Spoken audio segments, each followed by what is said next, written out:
1918, the Great War would come to an end. It had taken 10 million lives and shattered European civilization.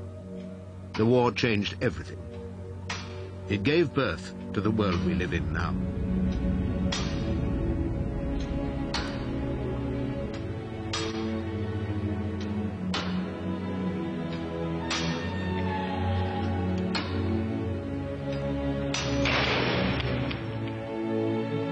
This picture, taken somewhere on the Western Front, shows an official cameraman setting up his equipment to film the last shots of the war.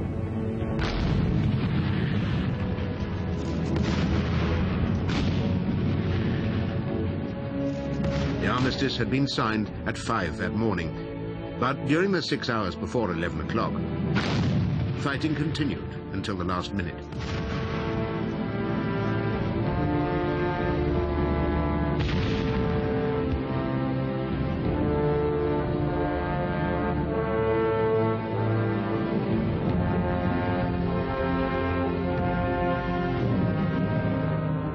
A recording made by artillery's sound-ranging apparatus near the Moselle River shows the moment the war ended and the peace began. After 11 o'clock, there is no gunfire. Just 2 blips caused by a soldier firing off his pistol in celebration.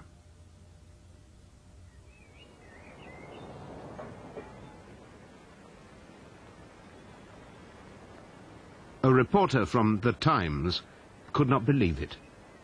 It seems incredible to be standing here with all the paraphernalia of war lying about, and the air absolutely still, and the silence unbroken by a single shot. Strangely enough, we wept because the silence was so awful. See, we'd been used to the noise of guns all day long, all day long, all day long.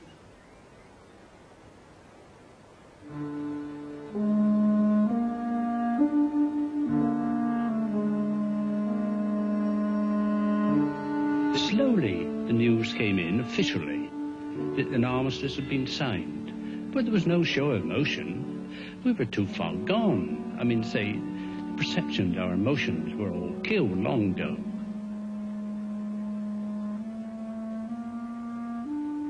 I don't think my father found it a glamorous experience at all. People in 1914 had never seen a war.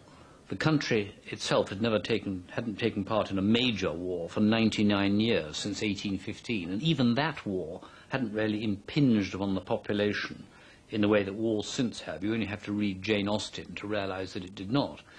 So no one really knew, except for the professional soldiers, what war was about, and they thought it was going to be a great adventure.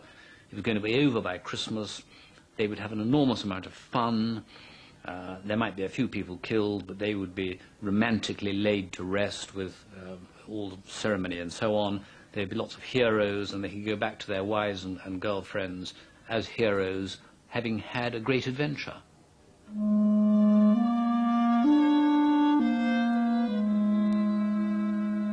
It had been a war like no other. Men had found themselves living in holes like foxes or badgers. There were new and horrible ways to die, by high-explosive shell, machine gun, poison gas, disease, and drowning in mud. Now, at last, it was over.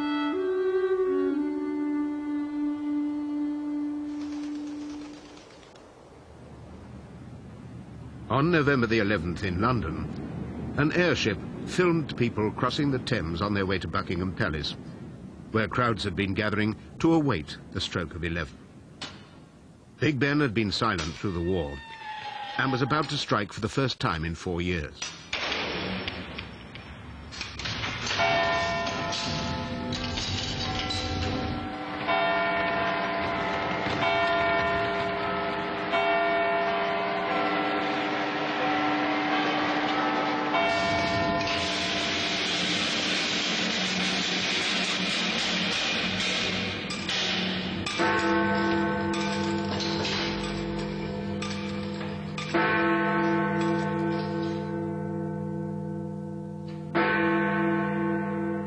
King George had been one of the first in Britain to know what time the war was going to end, because he'd been telephoned early that morning by his school friend, the First Sea Lord, Admiral Sir Roslin Weems, who had just signed the armistice for Britain in a railway carriage in the forest of Compiègne. As everybody knows, the armistice happened at the 11th hour of the 11th day of the 11th month of 1918, and that was what Weems signed. That wasn't what he'd been told to sign. He'd been told to sign by Lloyd George an armistice which would come into effect at 2:30 p.m. on the 11th of November 1918. And those were his instructions, but he disobeyed his instructions for two reasons. One, the 11th hour of the 11th day of the 11th month was poetry. 2:30 p.m. on the 11th of November was not. And also he said, if we fight on for another 3.5 hours, thousands of people may get killed. He then returned to Paris and rang up the king and told him what he'd done. And the king spread the word about as quickly as he could. And so by 11 a.m. there were vast crowds in front of Buckingham Palace, and the king and queen came out onto the balcony and were the heroes of the hour. By 2:30 p.m. Lloyd George was wanting to stand up in the House of Commons and announce the fact and pull his watch out of his pocket, and everybody was meant to have said good on Lloyd George and vote him back into power at the next general election. Nobody was there at all. They were all getting wildly out of control in front of Buckingham Palace. So Lloyd George was very angry indeed, as were other members of the cabinet, and they censured Weems for having done this. They were quite unpleasant to him when he got back to London on the 12th of November. He couldn't believe that they all looked very gruff and glum and unpleasant. He thought that was incredible pettiness. And they also didn't give him a peerage like they gave everybody else who'd been in charge of the services. And they didn't give him £100,000, which they gave to everybody else who'd been at that rank. £100,000 then is about £5 million now. So his determination that thousands of people shouldn't get killed between 11 a.m. and 2:30 p.m. on the 11th of November, and his wish to be poetic about it cost him £5 million.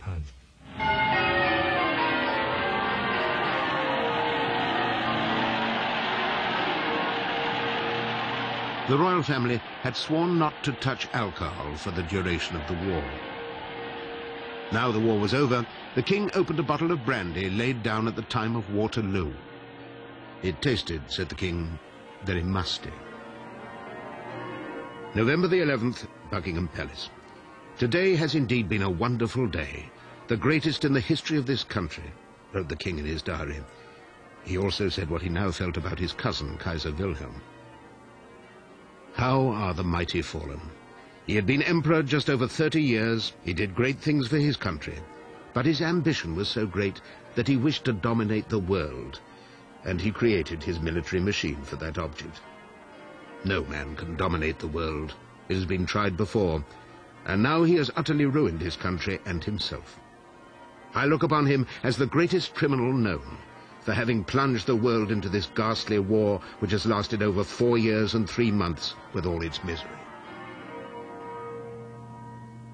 This photograph of the ex-Kaiser and his entourage was taken at a railway station on the Dutch border as he fled Germany. November the 11th was to be his first day of exile in Holland, where he would live comfortably on his investments until his death in 1941. But on the 11th, he wrote a letter to his wife. My reign is ended. I have been rewarded only with betrayal and ingratitude.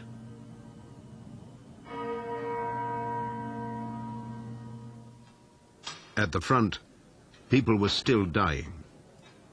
At 11:01, a British officer commanding a 6-inch howitzer battery was killed. His second-in-command ordered the entire battery to go on firing into the silent German lines for another hour.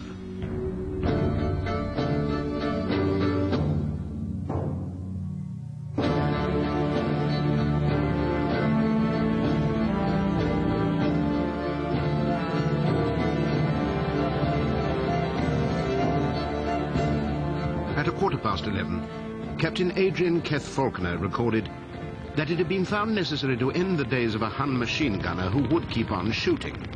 The armistice was in force, but there was no alternative. Perhaps his watch was wrong, but he was probably the last German killed in the war, a most unlucky individual.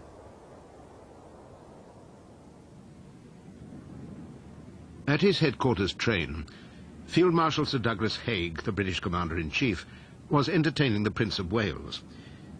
Haig had at last beaten the German army, but he was already worrying about how the victors were going to treat the defeated.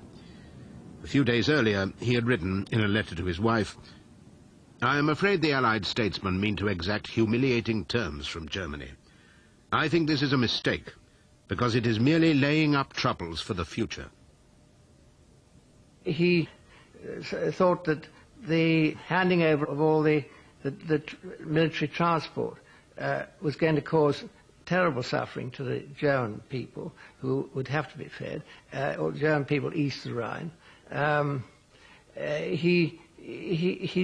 He also, looking ahead, felt that the terms which Foch was going to, in fact did, want, would make the German people in the future want to have revenge. He was not for very punitive terms, but simply to if you like, get the war out of the way and then make the best of things for Europe as a whole. And he was really worrying about the whole European problem. And I think that was his concern. I think he personally had no ill feelings against the Germans. He'd spent a bit of his life studying in Germany, and he had one or two contacts with German officers. You know, they had these interchange before the war, staff rides and things like that. So he knew the German general staff very well. So it was, you know, they're blood brothers in a way. On November the 11th, 1918, vengeance was very much in the mind of a German corporal, recovering in a Polish military hospital after being blinded in a British gas attack. The corporal was Adolf Hitler. The armistice appalled him. He would later claim that the shock of defeat had made him go blind again. What was all the pain in my eyes now, compared with this misery? What now followed were terrible days and even worse nights. I became aware of my destiny. I resolved to go into politics. Hitler was to tell his supporters that the German army had not been defeated, it had been betrayed. It cannot be that 2 million Germans should have fallen in vain. No, we do not pardon. We demand vengeance. In June 1940, Hitler would conquer France and insist on a return to the same spot in the forest of Compiègne, to the same railway carriage in which the 1918 armistice had been signed.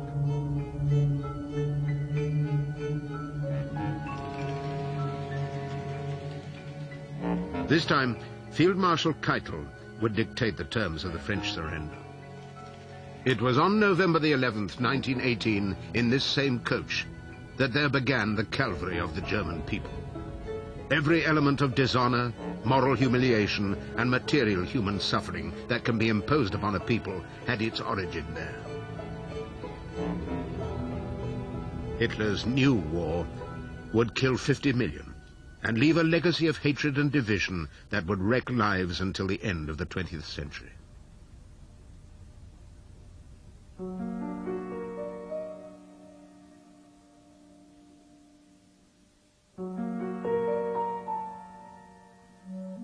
By midday, men had climbed out of their rifle pits and ditches and were shaking hands, sharing souvenirs and cigarettes. In some places, men got drunk together.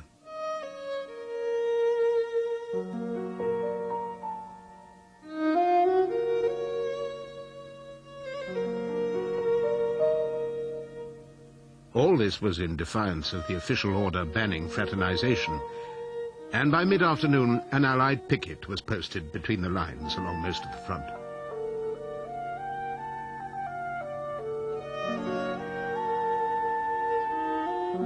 Refugees were already going back to their fields and farms, and there were some who doubted whether the land could ever be worked again.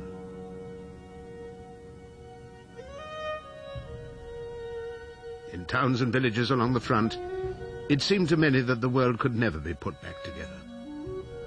Winston Churchill would suggest that the ruins of Ypres should be left as a monument to what had happened.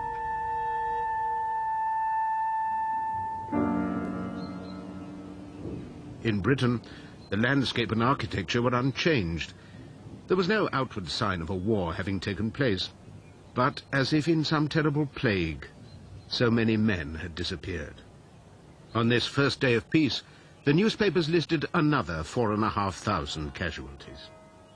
Inside almost every house, in every village and every town, there was a grieving family.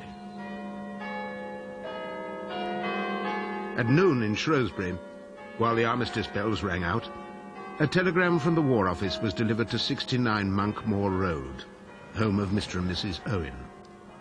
Their son, the war poet Wilfred Owen, had been killed by machine gun fire a few days earlier.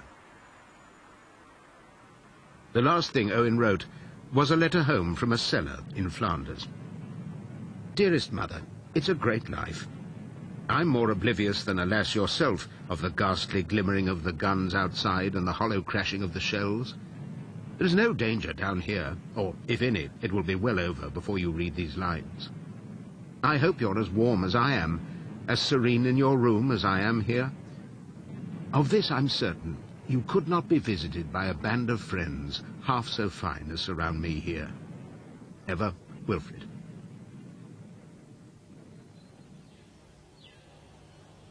All over Britain, on Armistice Day, people were learning the worst when they had every reason to suppose they had been spared.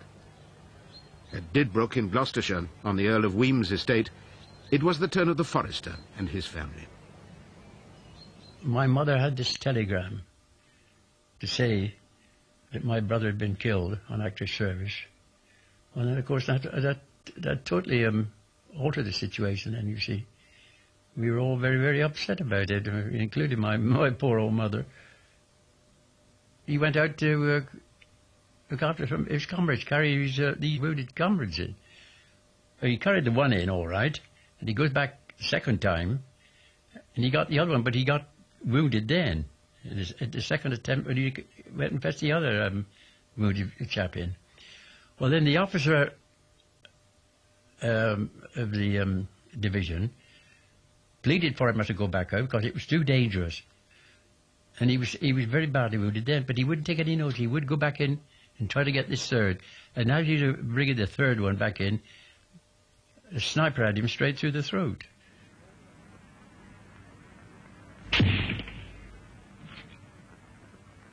That was Edgar, that's right, yes. He's won the Victoria Cross. The Holmes family worked for Mary, Countess of Weems, at Stanway House, a mile away. On November the 11th, Stanway was in mourning for two dead sons. Ivo, the youngest, who had gone straight from Eton to be machine-gunned in Belgium, and Ego, who had been blown to pieces in Egypt.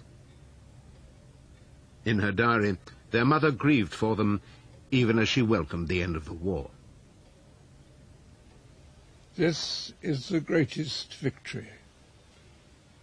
It is also the saddest peace. No one can feel light of heart. And for most of us, almost the hardest part is now beginning. We miss our shining victors in the hour of victory. The death of my father and my uncle Ivar was profound.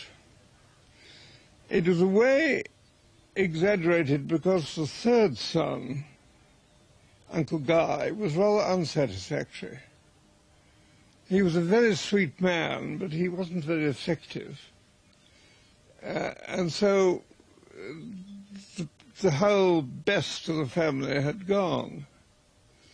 And the result of this was terrible. particularly to my grandmother and to my mother. I remember we used to sit in Stanway Church on Sundays, and I used to sit next to Mama, and she always broke into tears when we were praying for those who were dead, you know, and I found it very embarrassing, actually. My grandmother was a very courageous woman, and she decided that she was going to make the best of life without her two darling sons, and indeed she succeeded in doing so. One of the objects upon which she focused her energy was my brother David and myself, because we were hope for the future. So she was very sweet to us and loved us very much. She was grateful that Ego had had children that she could continue to love, but she was very, very sad that Ivo was gone. I think Ivo was her favourite in some ways. He was very sort of sensitive and bright and poetic and charming, and I think she probably loved him more than any of her other children, and felt particularly sad at his death. And she took to spiritualism. Quite a lot of mothers of people killed in the Great War did, and tried to sort of get in touch with him and with Ego, but particularly with Ivo. She felt he probably was trying to get in touch with her.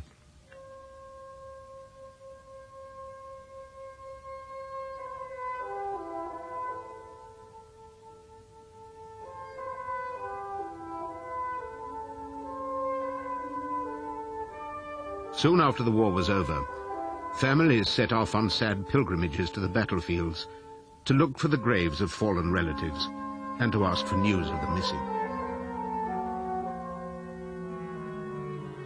In 1919, Lady Frances Horner, a friend of Mary Weems, went to France with a copy of the recently published Michelin Guide to the Battlefields.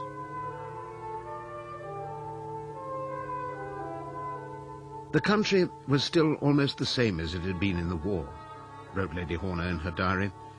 Villages disappeared, and only a signpost pointing to them as if they still existed. The trees all black sticks holding up their lifeless limbs, not a green tree left, and duckboards along the fields and trenches marked with German names. It was a very grim sight. Lady Horner had lost her only son, Edward, and her son-in-law, Raymond Asquith, the Prime Minister's son. She found their graves marked by temporary wooden crosses, which many years later she hung in the village church at Mells in Somerset, next to the bronze monument she commissioned for her dead son. Early in the war, it had been decided that no family, rich or poor, would be allowed to bring home the body of a loved one. Lady Horner had also tried to find news of Charlie King, a young man from the village missing in action. Poor Charlie, he was only 21, and he was only out there about 6 weeks when he was lost. We don't really know what happened to him because he was reported missing.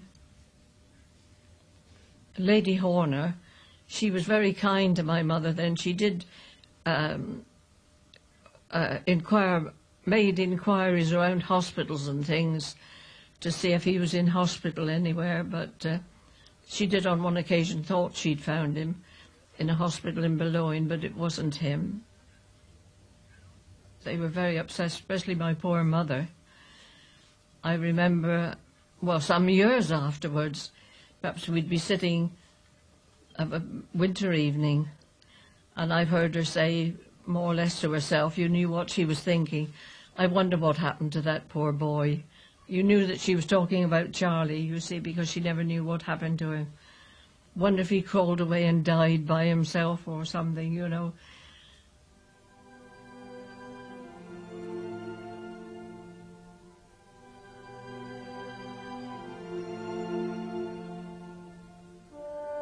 More than 1 million British and Empire soldiers died in the Great War. Half the dead over 500,000 bodies, would never be found, or if found, not identified. Such was the nature of modern warfare and high explosives. Men simply disappeared. The Great War had been fought backwards and forwards over rich farming land. In his 1918 report to the War Graves Commission, Sir Frederick Kenyon drew attention to the long-term problems of battlefield clearance. A very important question is that of the single scattered burials. Over all the battlefields, bodies have been buried where they fell and have not been moved since. This is particularly noticeable in the Somme area, where thousands of burials have been found. The time will come when this area will be given back to cultivation, and then every argument will be in favor of the removal of the bodies. As it is now, the plough cannot touch it, and to plough over these thousands of bodies would be an unspeakably revolting task.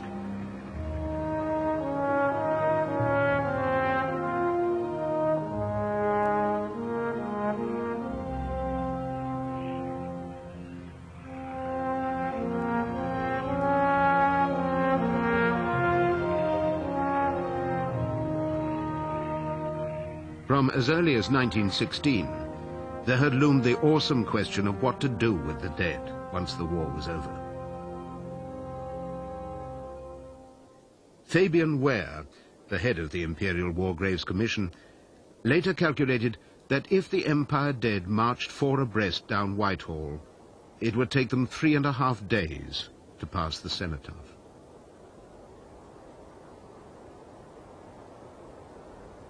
These were the glorious dead, whose epitaphs would be composed by the most famous writer of the British Empire, Rudyard Kipling. On November the 11th, 1918, Kipling and his wife Carrie were at Bateman's, their home in Burwash, Sussex. When the wind blew in the right direction, the Kiplings could hear the thunder of the guns in France, but not today. They had been waiting for news of the armistice, but there was no telephone, and the Kiplings would not realize that the war had ended until next day, when the Burwash church bells began ringing for the first time in years. The Kiplings were still trying to come to terms with what had happened to their only son. John Kipling had been rejected by the army because of poor eyesight, but his father pulled strings to arrange a commission in the Irish Guards. A few months later, he was gone, missing at the Battle of Loos. He was only 18. Kipling was devastated. He wrote a bitter poem called The Children. That flesh we had nursed from the first in all cleanness was given, to be blanched or gay painted by fumes, to be cindered by fires, to be senselessly tossed and retossed in stale mutilation, from crater to crater. For this we shall take expiation. But who shall return us our children? Even during the war, Kipling and his wife had been to the front, visiting hospitals in France and Belgium, hoping for news of John. By November 1918, after a 3-year search, they had to accept that he was dead, and that his body might never be found. A soldier of the Great War, known unto God. This was one of the epitaphs Kipling would compose for the British war dead.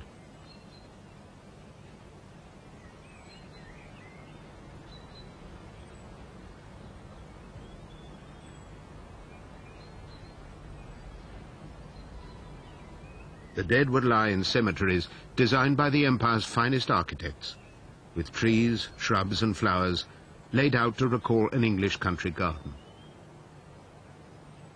The temporary wooden crosses of battlefield burial would be replaced with permanent headstones recording name, age, rank, regiment, date and place of death.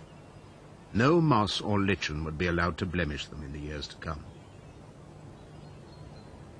These cemeteries, more than 1,000 of them, are the silent cities of the dead, to be tended in perpetuity, originally by men who had themselves served in the war.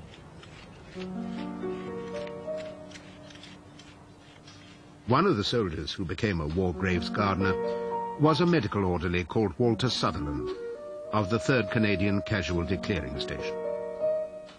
On the morning of the 11th of November 1918, Sutherland was caring for the wounded at a field hospital near Ypres, where some of the biggest battles had been fought.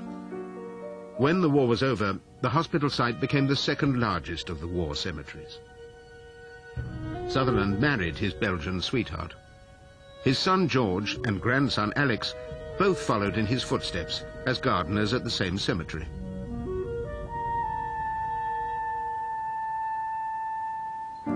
When they brought them from the front, from the fighting front,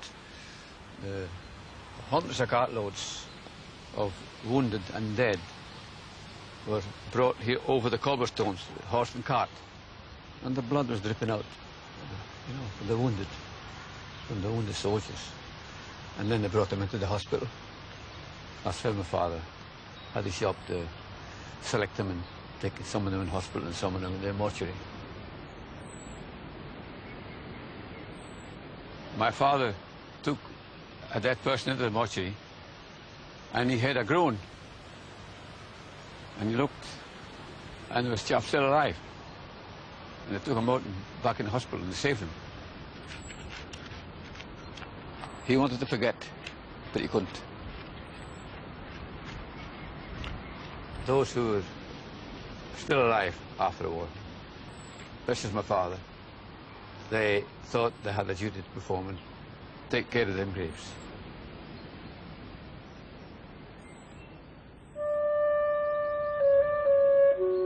Out of the shared hardship and horror of life and death in the trenches, there had grown a strong sense of equality and an erosion of the class barriers and divisions men had brought with them to the war.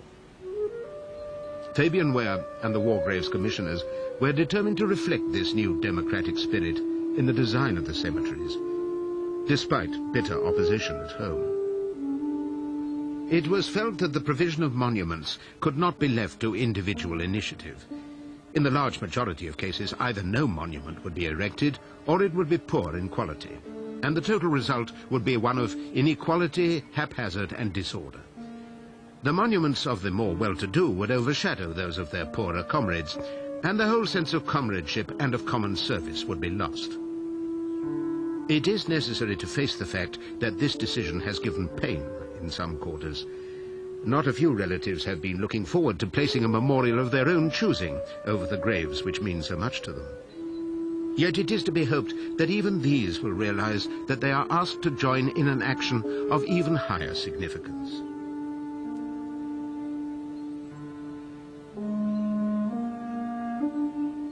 Equality for the dead was to be echoed by greater equality for the living. By 1918, all British men over 21 and women over 30 would be allowed to vote.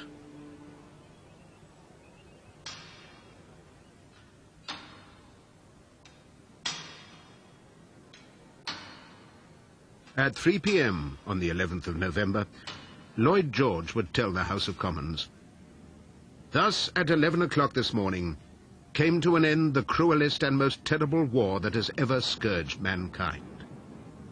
I hope we may say that thus, this fateful morning, came an end to all wars." Now came the challenge of peace. Lloyd George had promised that the soldiers would come home to a land fit for heroes to live in. In the centre of Glasgow, George Square was packed on Armistice Day. In the crowd was a left-wing activist called Emmanuel Shinwell. Shinwell had grown up in poverty in the Glasgow tenements and had spent the war years looking after the interests of Clydeside dockers and merchant seamen. Now, Shinwell could see huge economic and social problems looming when the demobilized soldiers came home. They'd survived a war in which many, many millions had died.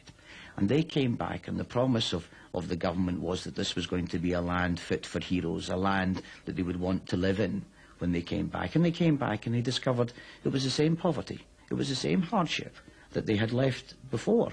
Many of the traditional heavy industries which existed in Glasgow, such as the shipbuilding industry, heavy engineering, the mines, that had been crucial elements of the war effort, they were no longer needed. These heroes came back from the First World War to discover they were effectively on the scrap heap. Nobody wanted them. There were no jobs for them. There was no future, just the continuing poverty and hardship of before.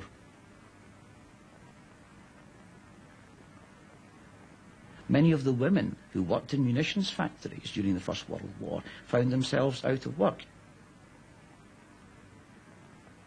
Those lucky enough to be employed were working the 60-hour week of wartime production.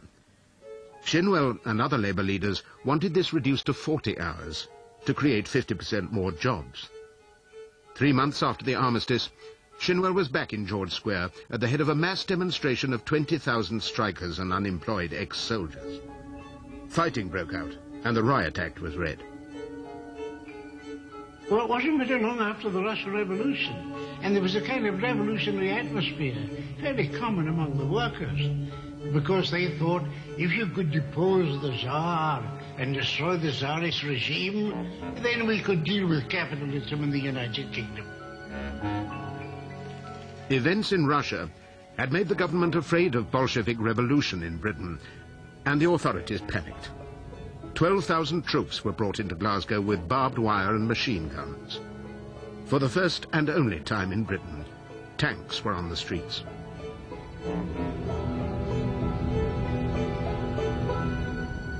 The powers that be, the government of the day, they were effectively scared of what this strike might lead to. And that, in many respects, is why there was the problems in George Square, why there were the injuries, why there were tanks and policemen on the street of Glasgow. 3 of the strike ringleaders were sent to jail, Shinwell for 5 months. But out of the events of George Square came trade union power and the rise of the Labour Party as a real political force in Britain.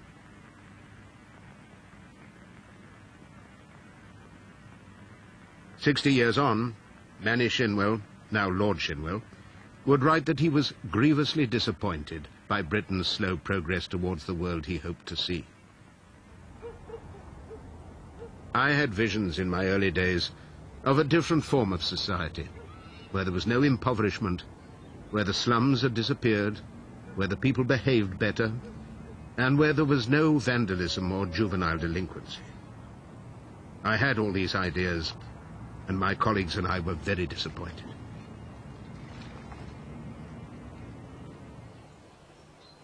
By November 1918, the British aristocracy must have sensed that the old order of power and privilege could never recover from what had happened.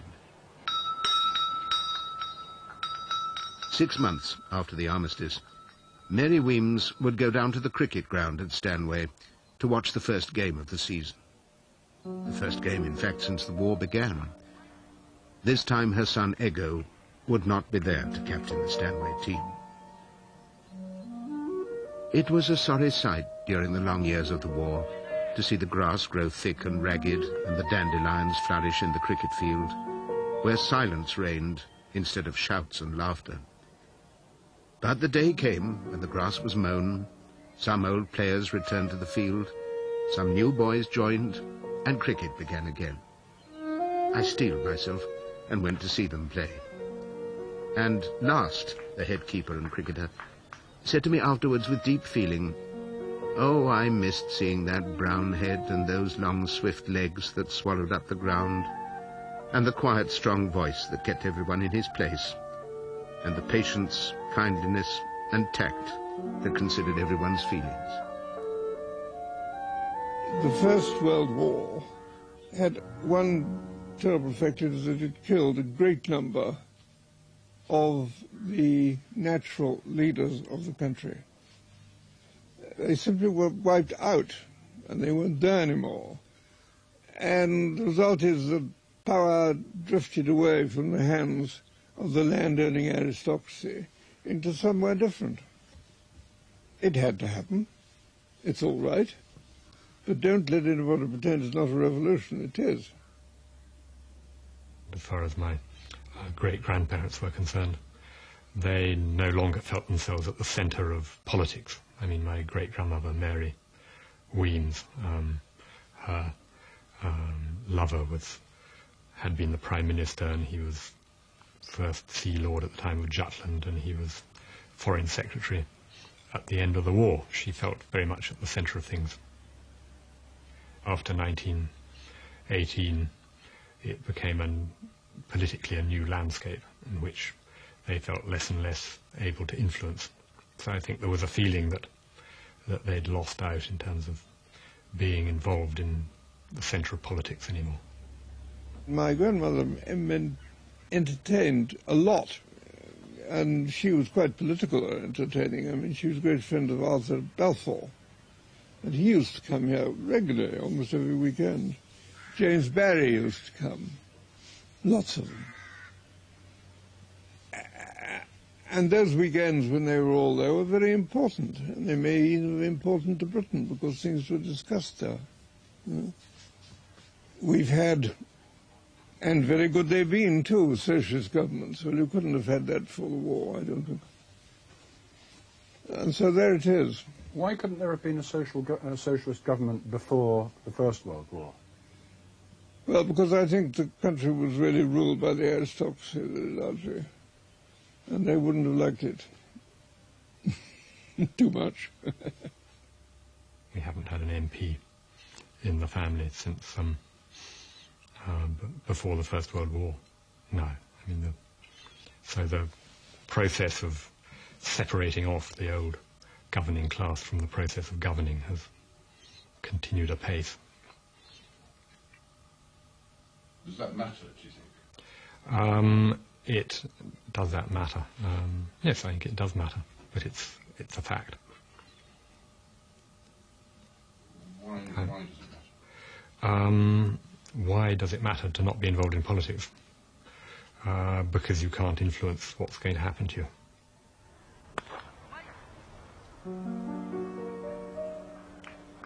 We still have a cricket team, but only one of its members lives in Stanway, the others all live in Cheltenham nowadays. But in those days, all the people in the cricket 11 were from Stanway. And that was a terrific sort of social glue, as it were, this joint love of cricket which affected everybody.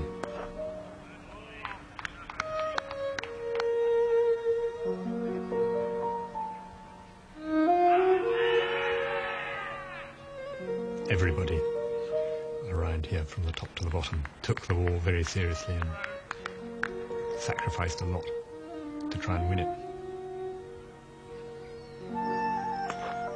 They felt they were fighting for civilization, and they felt that the whole way of life, the whole British way of life, was at stake, and that this was a battle you couldn't dodge.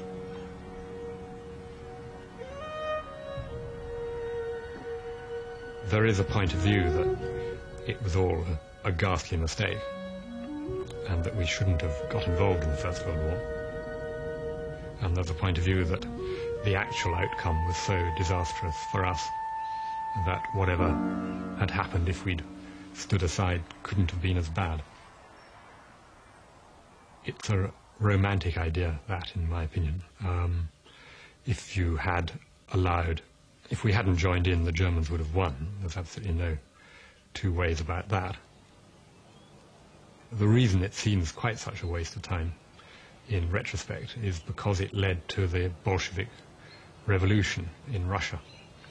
We'd created this monster of Russian communism, which led to the most appalling political developments in Russia. I mean, the cruelty and violence and political unpleasantness on a scale nobody had ever dreamt possible, with sort of mass exterminations of whole classes of people, and incredible suffering and waste and casualties and inefficiency. You couldn't say you'd preserved civilization if by fighting the war you'd created that.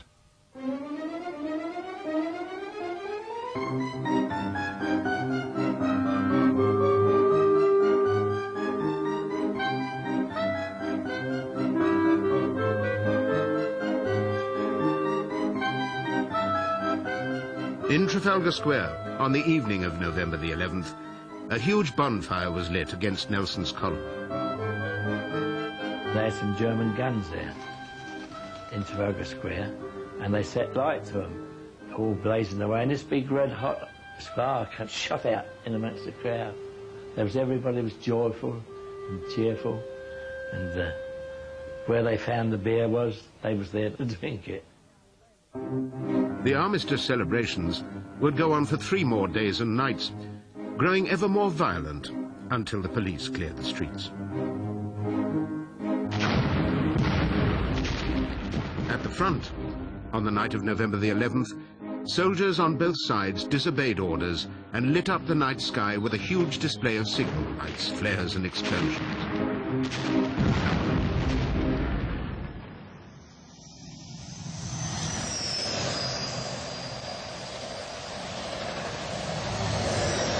It's 80 years since the end of the Great War. Soon there will be no one left alive who was there. Meanwhile, from time to time, the dead insist on being remembered. The remains of another 27 soldiers were discovered recently in a field in Flanders. Fragments of uniform identified 3 as Royal Fusiliers. 2 could be identified by name from their metal identity tags. They had been killed in the Battle of Arras in April 1917, and in March of this year, they were reburied with full military honors.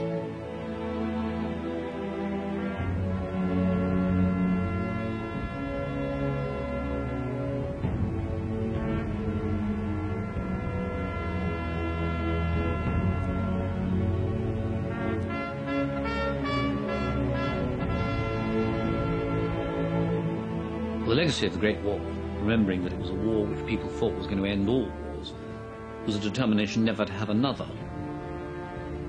I think young men now are more cynical and critical. This is partly the legacy of the First World War. People are much better informed than they were. In the First World War, you didn't have radio. Second World War, you had radio, so people could listen to the radio, knew what was going on around them. Now, of course, you've got television and radio, and so people are much better informed, and they're able, therefore, to judge for themselves what they think of a particular situation, and not so ready to be told by someone else this is actually what's happening. I don't think people would fight in the same way, nor would they unquestioningly go forward to be killed in large numbers as they did then. I don't think you could get people to do it. Though the test, of course, is it national survival? In a situation where this country is put at risk and it was either die or end up as a slave or be carted off to a death camp, then I think a lot of people would volunteer and a lot of people would fight very hard indeed.